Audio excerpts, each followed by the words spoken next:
To our talk of the tape, this record rally, how far can it really run? Well, let's ask Tom Lee. He is Fundstrat's head of research. He's also a CNBC contributor, and it is great to have you on in this early part of the year. Welcome. Great to see you, Scott. Market's off to a pretty good start, which was not necessarily unexpected by you. I didn't have any expectations, but it's always a good sign to be strong out of the gate, as you know, because what markets do in the first week or so give us a hint for how markets are shaping up for the year. Our base case was a rally, maybe to start the year, and then a big correction, and then a rally at the end. A big correction, if not a bear market. I think those are your words, not mine. Yeah, I think there'll be a point this year where it's going to feel like a bear market. Yeah. What about the way that the market looks as the year has begun? What do you make of it? I think it's encouraging because we have some breadth, right? Energy materials are doing well. The Mag 7's catching a bit, and crypto's doing well. But healthcare's strong, financials, industrials are strong, and small caps. I mean, it's sort of a broad market. I mean, almost want to say an everything rally. It's not like tech is doing terrible.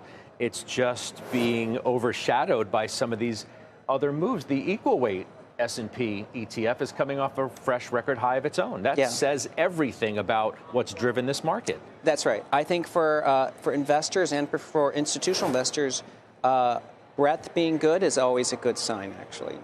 Is it sustainable? Is this the way it's going to look for a little while? Well, I do think there's a couple of sort of macro tailwinds that should help stocks. One is I do think that the economic clarity is better because the tariff disruption is more in the rearview mirror, even though we could get that overturned. But in general, tariffs aren't going up. They could be flatter down. And the second is the Fed is really turning into a tailwind because the Fed is leaning dovish. They're focused on the job market. QT is over. We have a new Fed coming. And so all of these are, in some ways, I think, and they're not fighting inflation anymore, a put for the equity market. What happens if SCOTUS strikes down the tariffs? Is that a positive or negative for the market? It's a source of confusion. It's going to depend on how they word their decision because, there may be refunds involved and claims.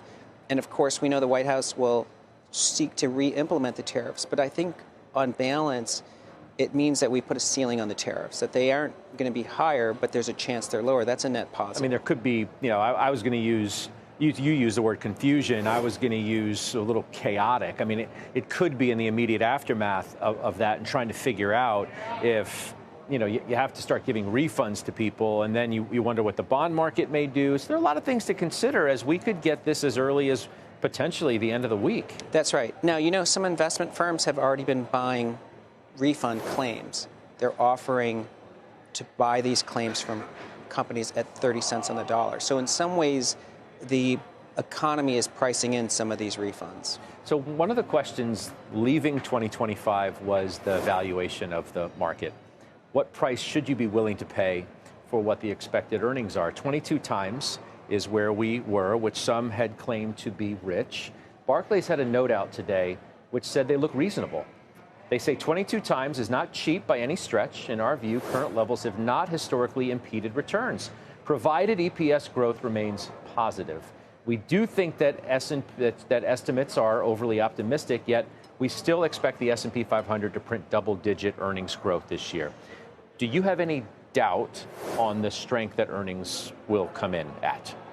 As you know, S&P earnings is a mix of all the 500 companies. But I think in 2026, earnings quality is going to be stronger because revenue growth is increasing and the rate of earnings growth is higher. So you have both top-line improvement and margin expansion. That should support multiples to actually be higher.